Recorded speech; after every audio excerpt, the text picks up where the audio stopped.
Teori masuknya Islam di Nusantara.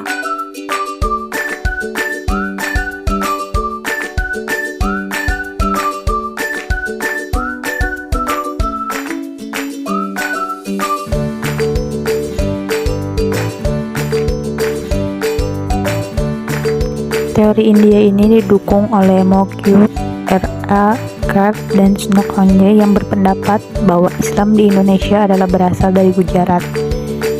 Mereka menyandarkan teorinya itu pada bukti-bukti fisik berupa kuburan dan batu nisan yang terdapat di Gresik, Jawa Timur sekitar tahun 1419 Masehi dan di Pasai sekitar 1428 Masehi yang berasal dari daerah Gujarat. Teori yang diajukan oleh Snokhange juga didasarkan pada catatan-catatan dari para pengembara atau lancong yang pernah melakukan perjalanan di kawasan Asia Tenggara atau Nusantara sekitar abad ke-13 dan ke-14 Masehi, seperti Marco Polo dan Ibnu Battuta. Teori ini diperkuat dengan temuan makam Malikus Saleh, Raja Samudra Pasai, yang mangkat pada tahun 1297 Masehi.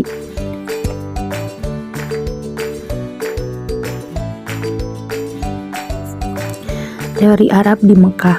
Teori ini menyatakan bahwa Islam telah datang ke Nusantara sejak abad pertama Hijrah atau pada abad ke-7 Masehi, langsung dari kota Mekah. Teori di atas tadi dikemukakan berdasarkan pendapat bahwa Arab dan Cina telah lama menjalin hubungan politik dan dagang jauh sebelum datangnya Islam, yaitu pada abad ke-4.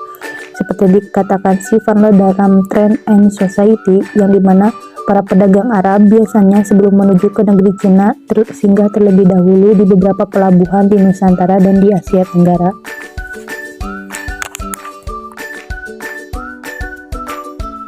Teori Arab Mekah ini pun didukung oleh Buya Hamka yang mengemukakan dan menulis dalam sebuah risalah untuk seminar nasional tentang masuknya Islam ke Indonesia.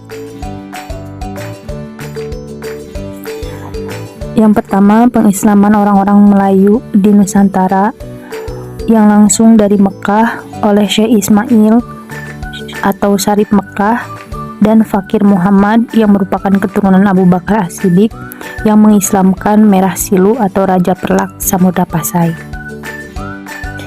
Lalu ada pengislaman para Meswara atau Raja Tumasik yang dilakukan oleh Syahid Abdul Aziz yang datang langsung dari Jeddah. Lalu ada pengislaman di Tanah Aceh yang dirintis oleh Syekh Abdullah Arif yang datang dari Tanah Arab bersama muridnya yang bernama Burhanuddin. Lalu ada Maulana Malik Ibrahim, salah seorang wali Songo yang merupakan keturunan Ali Zainal Abidin yang merupakan cucu dari Ali bin Abi Thalib. Lalu ada Sunan Gunung Jati Bandung atau Syekh Syarif Hidayatullah, salah seorang wali Songo yang juga dikatakan sebagai keturunan bangsawan Quraisy. Ditambah lagi sangat dalamnya pengaruh madhab Syafi'i di negeri-negeri Melayu membuktikan bahwa mubalik utama ialah orang-orang dari Arab. Sejaman dengan tegaknya kerajaan Samudra Pasai, ada juga kerajaan Mameluk di Mesir yang menganut madhab Syafi'i yang jelas-jelas berpengaruh terhadap nama-nama sultan-sultan di Nusantara seperti Malikus Saleh dan Malikus Zahir.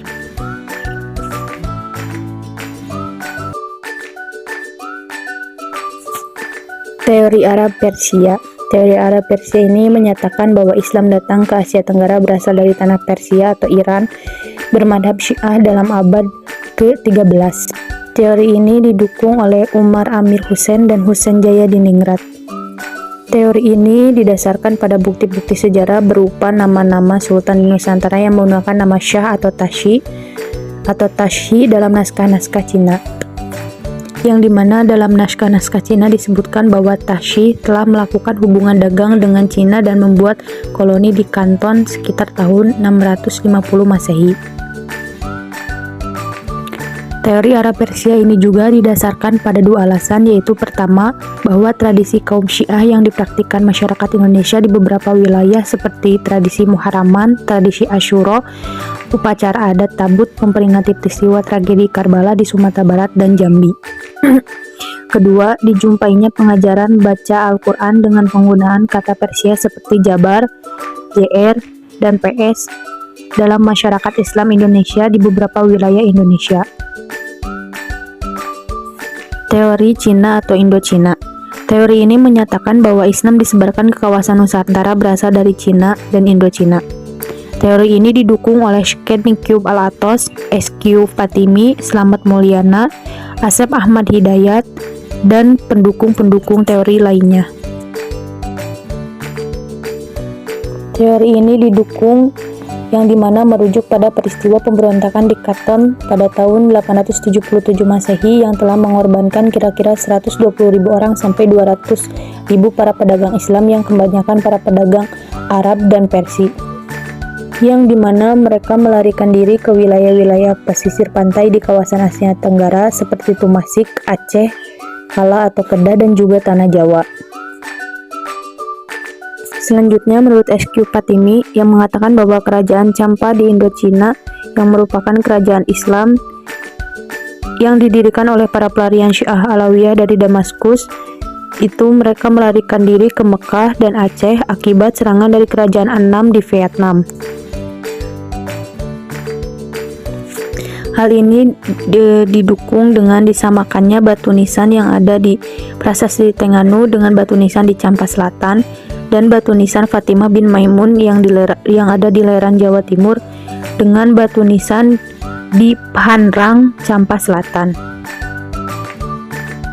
Kesimpulannya adalah teori masuknya Islam di Nusantara memiliki beberapa teori, diantaranya yaitu teori India, teori Arab Mekah, teori Arab Persia, dan teori Cina atau Indochina, yang dimana masing-masing teori ini didukung oleh beberapa bukti-bukti dan didukung oleh beberapa sejarawan-sejarawan Indonesia.